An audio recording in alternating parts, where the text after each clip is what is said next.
It is December 25th, 2023. Merry Christmas, everyone. It's been a day. Um, I went and got some coffee creamers and some coffee, and I went and seen my son Danny and his wife John. Went in there. People don't care who they hurt. They really don't. And everything's about ripping off a victim and extorting money. They don't care about people's families or their children. They don't care who they kill, who they hurt. It's the next mark of how they can make money. My family unit, um, my youngest son, Danny, his kids were born 10 weeks early, and Dave and I helped a lot with them. My grandson, Daniel, he was grandma's baby. They needed extra medical care. They needed extra people to take care of him. Dave and I stepped up. And with Daniel, Tyler, and his twin brother Tyler, and then Gabe, their other half brother. Okay. We were like the second parents in their life. Okay. Daniel was the happy go lucky, I'm here, what are we going to do next? Okay.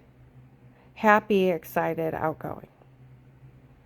I'm the one, me and Dave played Santa, and then we did for him, and then we always made sure they had little gifts to give each other. Well, I go over, and over the last couple of years, Daniel's became quiet, shy. There's a lot of times I'm not around. Okay? All right. And today he was in his mom's room asleep. And someone said, well, he didn't even get a gift for Tyler or Gabe. So I go in, I'm like, wake up, it's Christmas. And he sort of like rolls over. And I'm like, hey, I got something. And I go out in the car and I got money in my purse, and I get it out, and I have extra Christmas gifts. And I go back in and I said, I heard you don't have gifts for Tyler and for Gabe. So I have to go get him a pen. He fills it out, and he goes out and he hands it to him. He sits down to make him feel better about himself. That he actually could do something for someone. See, people don't care who they rip into pieces in family units.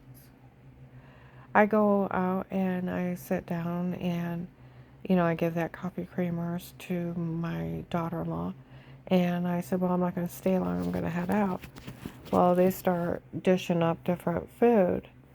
And my other grandson comes in and sits down, and, he's like, my girlfriend needs a ride from her mom's. I said, do you want me to go pick her up? I said, I'm going to be heading out. And Jen's like, I'll go do it if you finish up this, that. And so I finished it up, and before I know it, I got a plate of food in front of me. I'm like, I didn't want to impose. And before you know it, I'm sitting there eating with everybody and laughing and talking. Okay.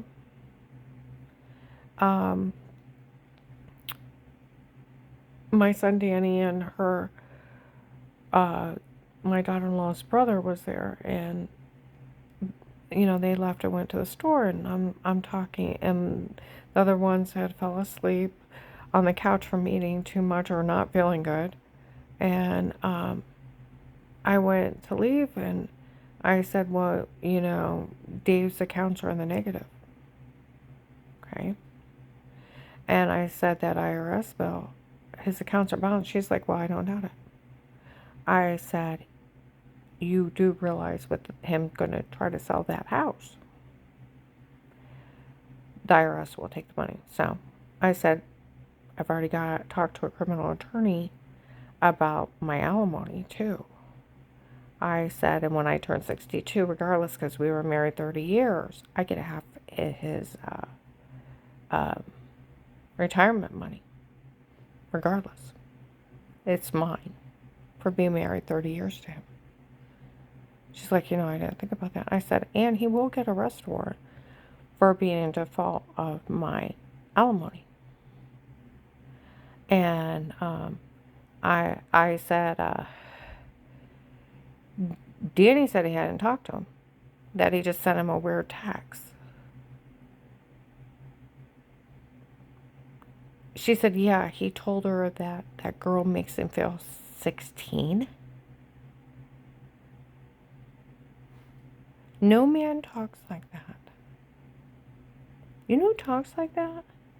Young girls. No man talks that a girl makes him feel 16. And I happen to know my ex-husband told me he didn't lose his virginity till he was 18. So why would he want to feel 16?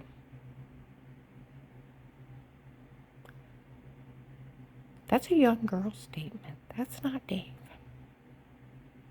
It's one of the drug cartel bitches texting for him. I asked Danny, I said, did you ever talk to him? He said, I haven't physically talked to him. I've just been getting these weird text messages. That's not Dave. And I told him, I said, you know what he did with buying that mail order bride? That's considered human trafficking. He's like, what are the feds going to do? Go get him? I said, you never know. When he left, I was talking to my daughter-in-law.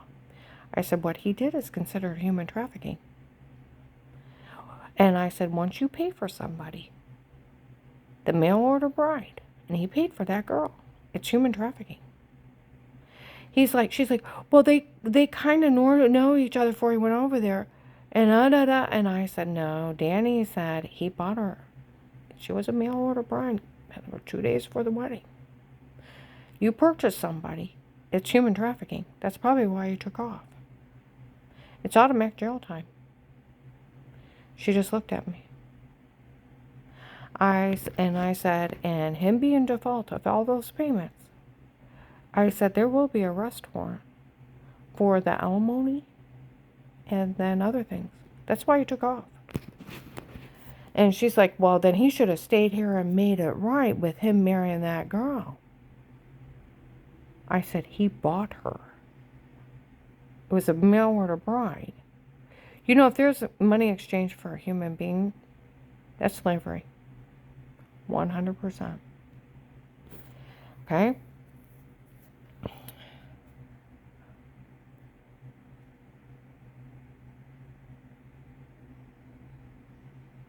I told her, I said, he was messed up in a lot of crimes up there.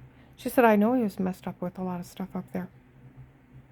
I looked at her, I said, I don't think you realize how many crimes, and I've been trying to tell you, how many crimes he was messed up with. I said, did you know about Michelle, the young blonde girl? That he was dating an 18-year-old while we were married when we first moved up there? Her mouth dropped up and went, oh, I went, oh, Dixie knew her. Oh, and I said, and that Pete is her dad? She went, I said, and they were messed up in the Mexican drug cartel. And I said, remember the bruises, the throwing up, the heart racing, almost passing out? They lied to people that had sodium pentothal reports, and they were roofing me and telling me to say stuff and beating on me. So I wouldn't know what happened to me. And they were I said, and that's where I was waking up with those marks, getting sick on drinks. I said, and they were beating me and telling me to say something stupid. That's where I told you about that weird Eric making fun of people, that he photoshopped everything, like the shower scene in the other room I was telling you about last year. And he made fun of everybody and confessed.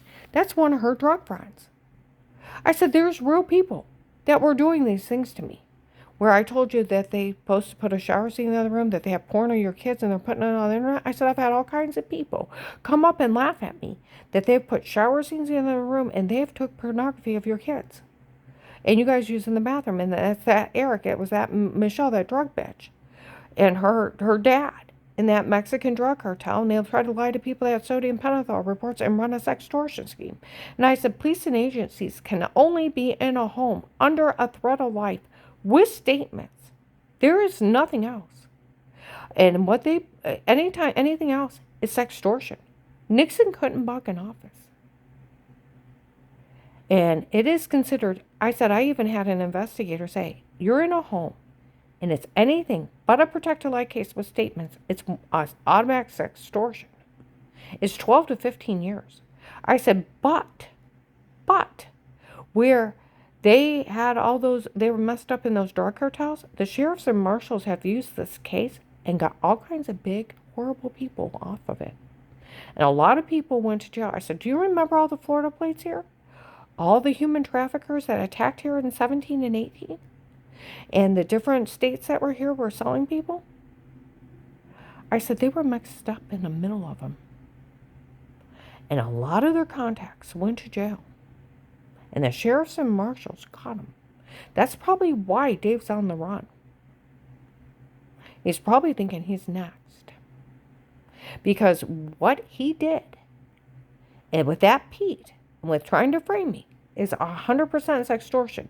Andrew Arabic already went to jail for something like that. 12 to 15 years automatically. And I said that the sheriffs and marshals have went after their drug dealers and their contacts and got hundreds of them. She's going like this. I said, and Dixie knew Pete and Michelle. And I said they were just Dave's girlfriend and her dad and her drug friends running a sextortion scheme on me of photoshopping washing scenes and stalking tapes, and where I was sick and bruised and infected, or sick and bruised, I don't know if I said the infected part, but where I was sick, bruised, and almost throwing up and almost passing out, they were drugging me up and telling me to say stuff with roofies, so you're sleepwalking. And I said, I never had those people in my home, and they were stalking, and it's automatic extortion without the other crimes. That's probably why you took off, because all those other people went to jail. I said, you don't realize how many crimes he was messed up in there, and I've been trying to tell you. And she's going like this. I said, you don't realize. I said, I've tried to tell you the crimes he was messed up in. And I said, I'll tell you what. I said, do you know the guy that tried to kidnap me in front of Terry? And she's like, yeah. I said, oh, he sort of took my house manager's niece. He's in it with the Florida drug cartel that Pete and Michelle were in. I said, and then my coworker Lori, they dismembered her family member. She's like, ew. I said, yeah. And Dave was in the middle of them. That's who was harming me. Her mouth dropped open. I said, that's why he took off.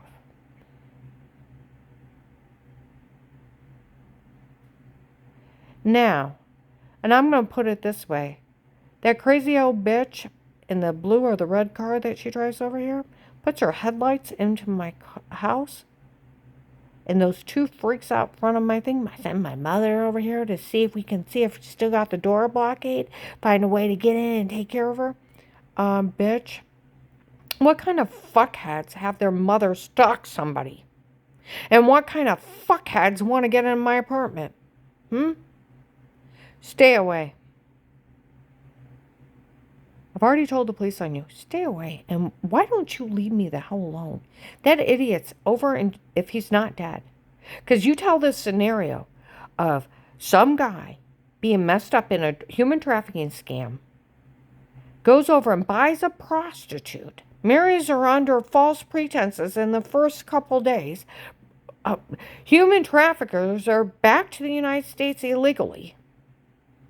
And then supposed to be talking erratically, that means he was drugged and told to say that shit. If it's not of a normal behavior, somebody's either scared out of their mind or they're drugged. Or they're having a seizure or something.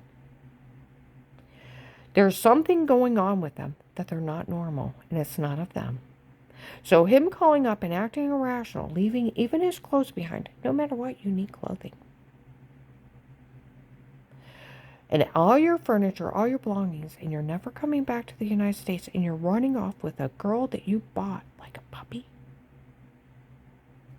And you'll never see your kids again, and you're giving up your whole life. And then you never talk to them again and send weird text messages. Everybody's like, my God, they've killed him. Dead or he's killed himself, one of the two. It's like, yeah. They have bragged and laughed in my face they murdered him. I bet they did. They dismember people. It was on Ravenna. They have found 2 other bodies dismembered up there. I went on Google. They found one guy, a head and an arm in a lake. It was like a 30-year-old guy and some 72-year-old guy over the last few years. Get the idea? Yeah. Everybody. Oh, and another thing is, I was out at my clients in North Canton. Some guys are over there. It blasts all over. What she tells everybody what's going on. And then Will's voice comes across. No man's allowed to help her. Will thinks you're a fucking idiot. Will thinks you're a fucking idiot. I went on Google. There's like 5 pages of FBI agents arrested for obstruction to justice and tampering with evidence and tampering with witnesses. Pulling shit like this. 5 pages of them went to jail.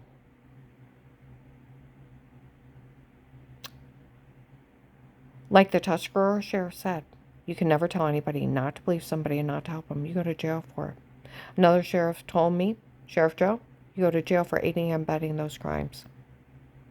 You can never tell anybody not to believe somebody and not to help them. I talked to another officer and another officer. He can't tell anybody not to help me and not to believe me. He thinks these people that are listening to him are fucking idiots. That's why the drug cartel laughs how stupid they are and how big of fools they are. Because they're not smart enough to go on the DOJ and submit a complaint. CIA, submit a complaint. NSA, submit a complaint. He's a dirty cop. I have talked to a criminal attorney, the prosecutor's office, and police out of this area. It is the First Amendment, the freedom of speech. FBI are nothing but police officers. They cannot ask you to stay quiet, nor can they stop you from saying anything. They're only police officers. They're higher police officers, but only police officers. It's the First Amendment, the freedom of speech. It takes a gag order from a judge. An FBI agent a year ago tried to tell an informant out of state they couldn't say anything. They got an attorney and sued them. And the press was calling for them to be shut down, that they are only a higher police department. Talk to a criminal attorney. They are only a police department and they cannot ask you to stay quiet. My unique case, that agent already confessed. He had the Vegas in his office. The church people made fun of me for some guy named Pete stalking me, and he didn't arrest him, and how he was framing me. Dave hired Pete on his own, his girlfriend's dad in the drug cartel. I found out later. In a sextortion scheme, he's making fun of the victim that had been drugged up with roofies, told to say stuff, and photoshopped in stalking tapes in a sextortion scheme. And that dirty higher officer made fun of me on a recorded line, acknowledging he had been in contact with Dave's girlfriend's dad he hired on his own, the church people, and the Vegas. And he was already witnessed by the Norton Barberton police with Dave talking to him when I walked off and talking to 300 or 500 people up at Apostolic Church of Barberton and telling on me before I called them back. So why would you even ask somebody to stay quiet when you've already talked to everyone? Because you want to get away with it. See, that's what the prosecutor's office, he was only bullying you so they get away with it.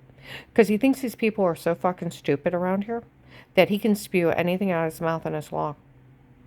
And they won't tell on a dirty cop stealing from victims, selling FBI technology to Mexican drug cartels and other cartels.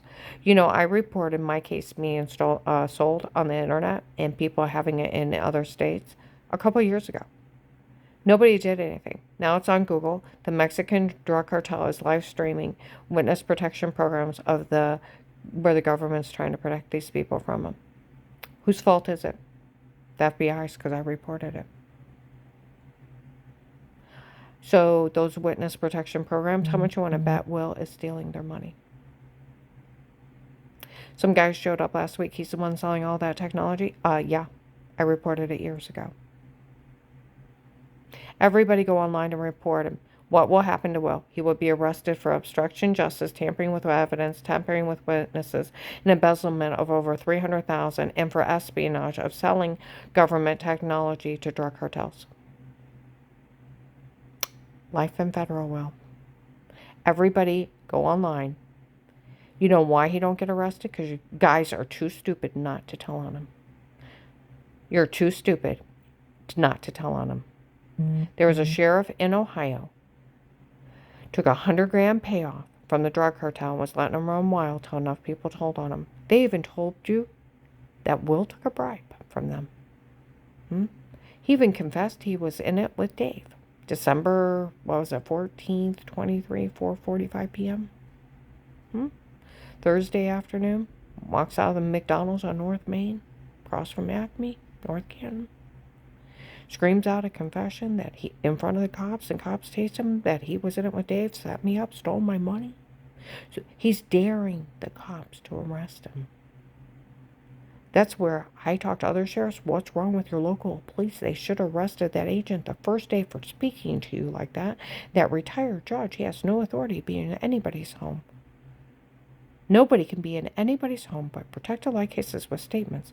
Nixon couldn't bug an office. He got impeached. He almost went to jail. It's a right to privacy over your home.